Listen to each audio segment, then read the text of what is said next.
நீங்கள் ஒரு சீசன்டு கல்சட்டியை முறை யூஸ் பண்ண போகிறீங்க அப்படின்னா அதில் விளக்கெண்ணெய் மஞ்சத்தூள்லாம் வந்து தடவி இருப்பாங்க.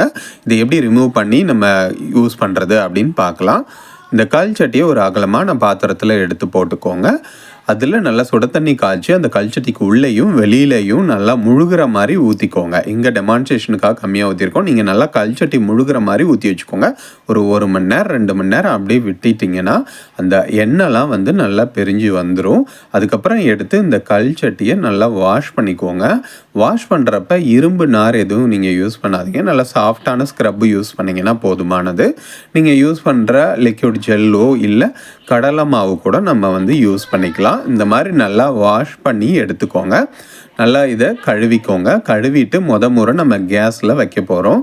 ஸோ கேஸில் வைக்கிறதுக்கு என்ன பண்ணணுன்னா, அரிசி கழுவுன தண்ணியோ அப்படி இல்லைன்னா நீங்கள் சாதம் வடித்த தண்ணியும் இருக்குது அப்படின்னா அதை நல்லா இதில் ஊற்றிட்டு நீங்கள் கேஸில் வச்சுக்கலாம். ஸோ கேஸில் எப்பயுமே முக்கியமான கண்டிஷன் 3 மாதத்துக்கு லோ ஃப்ளேமில் தாங்க வைக்கணும். எடுத்த உடனே கல்சட்டிக்கு ஹை ஃப்ளேம் கொடுக்கக்கூடாது. கிராஜுவலாக தான் நம்ம வந்து இன்க்ரீஸ் பண்ண போகிறோம். ஸோ 3 மாதத்துக்கு எப்பயுமே ஆல்வேஸ் லோ ஃப்ளேமில் தான் வச்சு நீங்கள் குக் பண்ணணும்.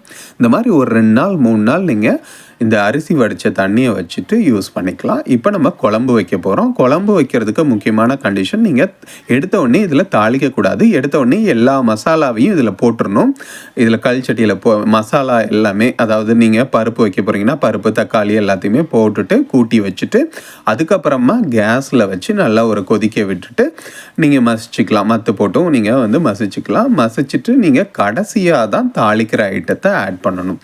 ரிவர்ஸ் மெத்தடுங்க. நம்ம நார்மல் வெசலில் குக் பண்ணுறோம் அப்படின்னா முதல்ல எண்ணெய் போட்டு தாளிச்சுட்டு அதுக்கப்புறமா நம்ம கூட்டி வைப்போம். இதில் ஃபஸ்ட்டே கூட்டி வச்சுட்டு கடைசியாக தான் எண்ணெய் போட்டு தாளிக்கணும். முக்கியமான விஷயம், அந்த லோ ஃப்ளேமை மட்டும் மறந்துடாதீங்க. சரி, கல்சட்டி வந்து கேஸ் நிறைய எடுக்குமான்னு ரொம்ப பேருக்கு டவுட் இருக்கும். கண்டிப்பாக கிடையாதுங்க. 5 நிமிஷம் மட்டும்தான் ஹீட் ஆக லேட் ஆகுமே தவிர, இப்போ நம்ம கேஸ் ஆஃப் பண்ண பிறகும் பாருங்கள் எப்படி கொதி வந்துட்டுருக்குன்னு. கல்சட்டியோட சூப்பரான ஒரு விஷயம் என்னென்னா, ஹீட்டை வந்து ரொம்ப நேரத்துக்கு அது வந்து தக்க வைக்குங்க.